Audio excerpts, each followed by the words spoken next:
रवींद्र वस्त्र निकेतन सलगरे व शाखा दिवाळी महाफेस्टिवल 3 नोव्हेंबर ते 17 नोव्हेंबर पर्यंत झुला साडीच्या असंख्य व्हरायटी, हजारो कॅटलॉग साड्या प्रिंटेड व सर्वेक्षी वर्क मध्ये उपलब्ध. सुरतच्या रेट मध्ये रवींद्र मध्ये खरेदी. आलिया ड्रेस, नायरा ड्रेस, खास दिवाळी कलेक्शन, लहान मुलांचे cargo shirt, digital printed shirt, gents shirt, formal, checks, plain shirt bumper offers मध्ये उपलब्ध. जिंका बंपर लकी ड्रॉ. प्रथम बक्षीस दुचाकी, द्वितीय बक्षीस LED टीव्ही, तृतीय बक्षीस फ्रीज, चतुर्थ बक्षीस मिक्सर. तर मग धूम धडाक्याची दिवाळी. खरेदीला येताय ना? रवींद्र वस्त्र निकेतन सलगरे व शाखा.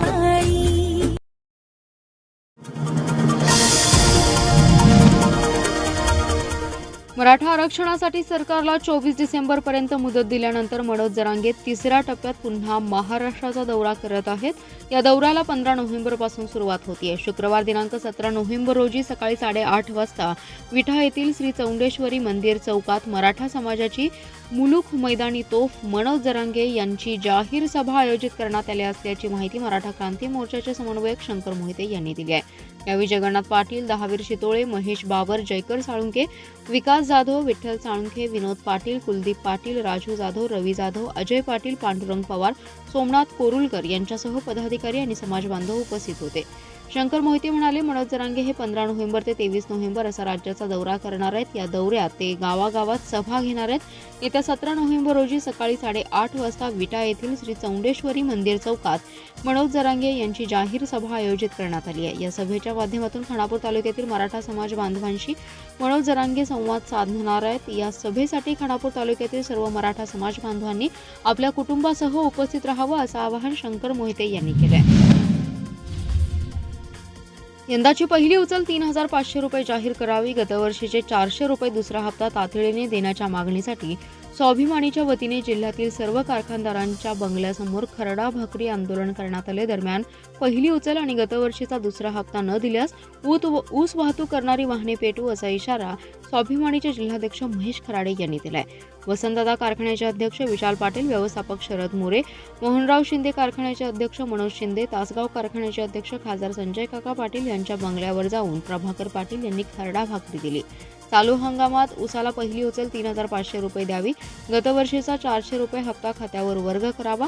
वजनातील काटामारी थांबली पाहिजे. तोडायला द्यावे लागणारे पैसे बंद झाले पाहिजेत. या आंदोलनाच्या मागणीनुसार अद्याप काही कारखान्यांनी पहिली उचल दिली नाही. तसेच गतवर्षीचा दुसरा हप्ता खात्यावर वर्ग केला नाही. त्यामुळे जिल्ह्यातील सर्व कारखानदारांच्या बंगल्यासमोर खरडा भाकरी आंदोलन करण्यात आले. त्यांना खरडा भाकरी देऊन शेतकऱ्यांची काय परिस्थिती आहे याची जाणीव करून देण्याचा प्रयत्न आहे. शेतकऱ्यांची दिवाळी गोड नाही तर कारखानदारांचीही दिवाळी गोड होऊ देणार नाही. कारखानदारांनी तात्काळ पहिली उचल जाहीर करावी, अन्यथा ऊस वाहतूक करणारी वाहने पेटवू, शेतकऱ्यांनी ऊस तोडी बंद पाडू असा इशारा जिल्हाध्यक्ष महेश खराडे यांनी दिलाय. नवी मुंबईतील नेरूळ येथे राहत असलेल्या मुलाकडे दिवाळीसाठी आपल्यासोबत येत नसल्याचा राग मनात धरून व पत्नीकडून वारंवार होत असलेल्या भांडणाच्या त्रासाला कंटाळून कवठेमहांकाळ तालुक्यातील कुची येथे वयोवृद्ध पतीने पत्नीचा गळा दाबून खून केला आणि पुरावा नष्ट करण्याच्या उद्देशाने अंत्यसंस्कार केल्याची धक्कादायक घटना आज उघडकीस आली. ही घटना बुधवारी घडली आहे. लतिका तानाजी पाटील असं मृत पत्नीचं नाव आहे, तर पती तानाजी बापू पाटील असं आरोपीचं नाव आहे. याबाबत मुलगा प्रवीण पाटील यांनी जन्मदात्या बापाविरुद्ध पोलीस ठाण्यात फिर्याद दिली आहे. कुची येथे तानाजी पाटील आणि पत्नी लतिका पाटील एकत्रित राहत आहेत. त्यांचा मुलगा प्रवीण हा नेरूळ येथे नोकरी करत आहे. बुधवारी पहाटे 5 वाजण्याच्या सुमारास वडिलांनी आईचा चापट मारून तोंडावर उशी दाबून खून केल्याचं फिर्यादीत नमूद केलंय. कुची येथे लतिका पाटील हिचा हृदयविकाराने मृत्यू झाला असल्याने वडिलांनी मुलास फोनवरून माहिती दिली. त्यानंतर आईच्या मृत्यूची माहिती मिळताच मुलगा प्रवीण हा गावी पोहोचला. गुरुवारी मृतदेहावर अंत्यसंस्कार करण्यात आले. मात्र शुक्रवारी मुलाला वेगळीच माहिती मिळाली. मुलगा प्रवीण याने शुक्रवारी पोलीस ठाण्यात याबाबतची फिर्याद दिली.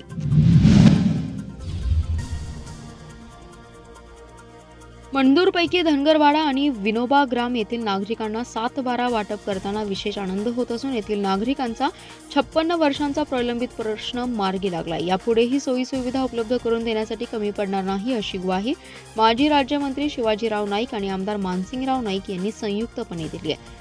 शिराळा येथील यशवंत सहकारी ग्लुकोज कारखान्याच्या संपर्क कार्यालयात मंदूरपैकी धनगरवाडा आणि विनोबा ग्राम येथील नागरिकांना सातबाराचं वाटप प्रसंगी ते बोलत होते. यावेळी बोलताना शिवाजीराव नाईक म्हणाले, नागरिकांच्या सातबारावरती 1967 पासून वन विभाग असा उल्लेख होता. त्यामुळे येथील नागरिकांना अनेक समस्यांना सामोरं जावं लागत होतं. 1995 पासून मी आणि आमदार मानसिंगराव नाईक यांनी येथील नागरिकांना सातबाऱ्यावरील फॉरेस्ट नाव कमी होऊन मूळ खातेदारांचं नाव सातबारा मिळावा याकरिता सातत्याने पाठपुरावा करत होतो. त्यासाठी तहसीलदार, प्रांत, जिल्हाधिकारी यांच्यासह मंत्रालयीन स्तरावर देखील बैठका घेतल्या होत्या. ग्रामस्थांनीही अनेक वेळा प्रशासनाला आंदोलन करून धारेवर धरलं होतं. या सर्व संघर्षातून यश आले असून येथील मूळ 57 खातेदारांच्या सातबाऱ्यावरील वन विभाग हा शेरा जाऊन त्या ठिकाणी महाराष्ट्र शासन आणि मूळ खातेदारांची नावे लागलेत. आमदार मानसिंगराव नाईक म्हणाले, सातबाऱ्यावरील वन विभाग शेरा कमी करणे ही अतिशय किचकट आणि वेळखाऊ प्रक्रिया होती. याबाबत वारंवार पाठपुरावा केल्यामुळे ते शक्य झाले. येथील नागरिकांना आता शासकीय योजनांचा आणि इतर बाबींचा लाभ घेण्यासाठी आता सोपं झालं असून त्यांना अजूनही सोयी सुविधा यापुढे उपलब्ध करून देण्यासाठी कटिबद्ध आहोत. गावकऱ्यांनी असाच एकोपा टिकून विकास करून घेण्यासाठी समन्वय राखावा. येथील स्मशानभूमी बांधकामासाठी 10 लाख रुपयांचा निधी मंजूर केलाय. असं लवकरच स्मशानभूमी बांधकामास सुरुवात होईल. पक्ष्यांच्या संवर्धनासाठी व संरक्षणासाठी 5 नोव्हेंबर ते 12 नोव्हेंबर कालावधीत पक्षी सप्ताह राबवला जातो. सांगली वन विभागाचे सहाय्यक वन संरक्षक अजित साधने यांच्या मार्गदर्शनाखाली आज शहरातील कृष्णाबाई घाट परिसर आणि नदीकाठ परिसर या ठिकाणी पक्षी सप्ताह आणि अभ्यास कार्यक्रम वन विभागाच्या वतीने राबवण्यात आलाय. यावेळी पक्षी मित्र डॉक्टर कानिटकर यांनी विविध पक्ष्यांच्या संदर्भात माहिती दिली. या सप्ताहाअंतर्गत पक्ष्यांचा नैसर्गिक अधिवास जपण्यासाठी, त्यांच्याविषयीच्या अंधश्रद्धा, गैरसमज दूर करण्यासाठी, पक्ष्यांविषयी नागरिकांमध्ये जिव्हाळ्याची भावना जागृत करण्यासाठी पक्षी निरीक्षण सहली, चित्रकला स्पर्धा, निबंध स्पर्धा, छायाचित्रण स्पर्धा, पक्षी गणना इत्यादी विविध माध्यमातून हा सप्ताह उत्स्फूर्तपणे साजरा केला जातो. याचाच एक भाग म्हणून वन विभागाच्या वतीने पक्षी निरीक्षण मोहीम राबवण्यात आली. यावेळी पक्ष्यांची ओळख, माहिती, त्यांचा अधिवास, त्यांची स्थलांतराबाबतची माहिती डॉक्टर कानिटकर यांनी दिली.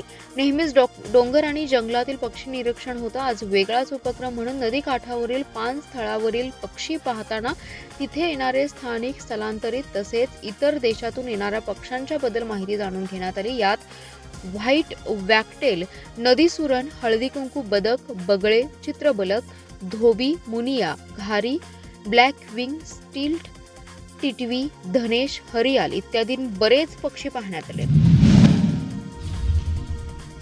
जिल्ह्यात गेल्या काही दिवसांपासून वातावरणात बदल होत आहे. याशिवाय दिवाळी सणाची धामधूम सुरू असताना तब्बल 64 गावांमध्ये 67 ठिकाणचे पाण्याचे नमुने दूषित आढळून आलेत. संबंधित ग्रामपंचायतींना स्वच्छ पाणी पुरवठा करण्यात यावा याबाबतच्या सूचना जिल्हा परिषदेच्या प्रशासनाकडून देण्यात आल्या आहेत. संबंधित गावांमध्ये पाण्याचे नमुने दूषित सापडल्यास ग्रामसेवक आणि ग्रामपंचायतीच्या कर्मचाऱ्यांवर कारवाई करण्यात येईल असा इशाराही यावेळी देण्यात आलाय. ग्रामीण भागामध्ये स्वच्छ पाणी पुरवठा केला जातो का याबाबतची तपासणी प्रत्येक महिन्याला करण्यात येते. गाव, वाडी आणि वस्त्यांमध्ये साथीच्या आजाराचा प्रसार थांबवण्यासाठी पाण्याचे नमुने तपासले जातात. काही गावात ठराविक ठिकाणचं पाणी तपासलं जातं. गेल्या महिन्यात जिल्ह्यातील विविध गावांमधील 1185 पाण्याचे नमुने तपासणीसाठी घेतले होते. यापैकी 64 गावात पाण्याचे नमुने दूषित आढळून आलेत. कडेगाव तालुक्यातील नेवरी येथे एकाचा चाकूने भोसकून खून केल्याप्रकरणी एकास जन्मठेपेची शिक्षा सुनावण्यात आली. तदर्थ जिल्हा व सत्र न्यायाधीश M पाटील यांनी आरोपी राजू उर्फ राजेंद्र मधुकर करांडे यास जन्मठेपेची शिक्षा ठोठावली आहे. या प्रकरणी सरकार पक्षातर्फे अतिरिक्त जिल्हा सरकारी वकील अरविंद देशमुख यांनी काम पाहिलं. आरोपी राजेंद्र करांडे यांचे एक मतिमंद मुलीसोबत अनैतिक संबंध होते. यास मयत प्रदीप शिंदे आणि फिर्यादी संदीप शिंदे यांनी विरोध केला होता. यावेळी आरोपी राजेंद्र करांडे यास या संदर्भात समजावून सांगण्यासाठी त्यांनी बोलवले असता तेथे आरोपी राजेंद्र याने प्रदीप शिंदे यांच्या छाती, पोट आणि मानेवरती चाकूने सपासप वार केले. यामध्ये प्रदीप गंभीर जखमी झाला. यावेळी आरोपीस अटकाव करण्याच्या संदीप शिंदे यावर देखील आरोपीने चाकूने वार केले. घटनास्थळी असणाऱ्या मतिमंद मुलीच्या आईस देखील आरोपी राजेंद्र याने मारहाण करून तिच्यावर चाकूने हल्ला केला आणि तिथून पसार झाला. प्रचंड रक्तस्राव झाल्याने प्रदीप शिंदे यांचा मृत्यू झाला तर अन्य 2 गंभीर जखमींना रुग्णालयात दाखल करण्यात आलं होतं. सदर खटला न्यायालयात सुनावणीस आला असता जखमी संदीप शिंदे, शारदा शिंदे, तपासी अंमलदार DS Gosavi, doctor Surekha Gawade, doctor Rohan Shirodkar आदींच्या साक्षी महत्त्वपूर्ण ठरल्या. न्यायालयापुढे आलेल्या साक्षी आणि पुरावे ग्राह्य धरून न्यायमूर्ती M पाटील यांनी आरोपी राजेंद्र करांडे यास जन्मठेपेची शिक्षा ठोठावली. विटा आणि चिंचणी वांगी पोलीस ठाण्याच्या हद्दीत घरफोड्या करून सोन्या चांदीचे दागिने लंपास करणाऱ्या कराड येथील सराईत चोरट्यास जेरबंद करण्यात पोलिसांना यश आले. त्याच्याकडून चोरीतील 3,48,875 रुपयांचा मुद्देमाल हस्तगत करण्यात आलाय. स्थानिक गुन्हे अन्वेषण पथकाने ही कारवाई केली. इब्राहिम अब्बास अली शेख असं अटक करण्यात आलेल्या आरोपीचे नाव आहे. स्थानिक गुन्हे अन्वेषणचे सहाय्यक निरीक्षक पंकज पवार हे पोलीस पथकासह विटा परिसरात गस्त घालत असताना त्यांना कराड येथील एक गुन्हेगार चोरीच्या मालाची विक्री करण्यासाठी दुचाकीवरून कराड कडेगाव रस्त्यावरील खंबाळे फाटा येणार असल्याची माहिती मिळाली. त्यानुसार पोलिसांनी परिसरात सापळा लावला होता. त्यावेळी त्यास ताब्यात घेतलं. त्याची झडती घेतली असता त्याच्याकडे रोख 60,000 रुपये तसेच दुचाकीत अडकवलेल्या पिशवीत सोन्या चांदीचे दागिने असा ऐवज मिळून आला. त्याच्याकडे याबाबत चौकशी केली असता त्याने उडवाउडवीची उत्तरे दिली. मात्र पोलीस चौकशीत संशयित इब्राहिम शेख याने विटा आणि चिंचणी वांगी पोलीस ठाण्याच्या हद्दीत 2 घरफोड्या केल्याची कबुली दिली. सोनकिरे आणि विटा भाळवणी रस्ता परिसरातील अशा 2 घरात घरफोडी केल्याचं संशयित शेख याने सांगितलं. त्याच्याकडील सोन्या चांदीचे दागिने तसेच गुन्ह्यात वापरलेली दुचाकी असा ऐवज हस्तगत केलाय. संशयित इब्राहिम शेख याच्यावर कासेगाव तसेच सातारा जिल्ह्यातील उमरज कराड पोलीस ठाण्याच्या हद्दीत चोरी आणि घरफोडीचे गुन्हे दाखल आहेत. आटपाडी शहरातील साई मंदिर चौक ते पोलीस स्टेशन रस्त्याची अवस्था ही खड्डे की खड्ड्यात रस्ता अशी झाली असून मागील महिन्यात 11,85,000 एवढी रक्कम खर्च झाली असून 10 दिवसात खड्डे हे रिकामे झाले असल्याची सध्याची परिस्थिती आहे. नागरिकांची सणासुदीत मोठ्या प्रमाणात गैरसोय होते. याबाबत 2 दिवसात रस्ते दुरुस्त करून झाले नाहीत तर सार्वजनिक बांधकाम विभाग कार्यालयाला राष्ट्रवादी महिला पार्टीकडून टाळे ठोको आंदोलन केलं जाईल असा इशारा राष्ट्रवादीच्या महिला जिल्हा उपाध्यक्ष अनिता पाटील यांनी दिलाय. बांधकाम विभागाचा निकृष्ट दर्जाचा खड्डे भरण्याचा प्रताप पुन्हा एकदा चव्हाट्यावर आलेला आटपाडीकरांनी अनुभवला आहे. पाटील म्हणाल्या, धूळ खराब झालेला रस्ता सणासुदीला खरेदीसाठी मोठी वर्दळ असते. त्या रस्त्यावर मोठी वर्दळ आहे. ऑक्टोबर महिन्यात सार्वजनिक बांधकाम विभागाने सदर रस्त्यावरील खड्डे भरण्यासाठी 11,85,000 रुपये खर्च केले असून अवघ्या 10 दिवसात पुन्हा त्याच ठिकाणी खड्डे आहेत. सदर सार्वजनिक बांधकाम विभागाने कामामध्ये जो खर्च केला याचा पाठपुरावा करून सदर माहिती दिली असून याबाबत 2 दिवसात बांधकाम विभागाने सर्व खड्डे दर्जेदार दुरुस्त करून दिले पाहिजेत.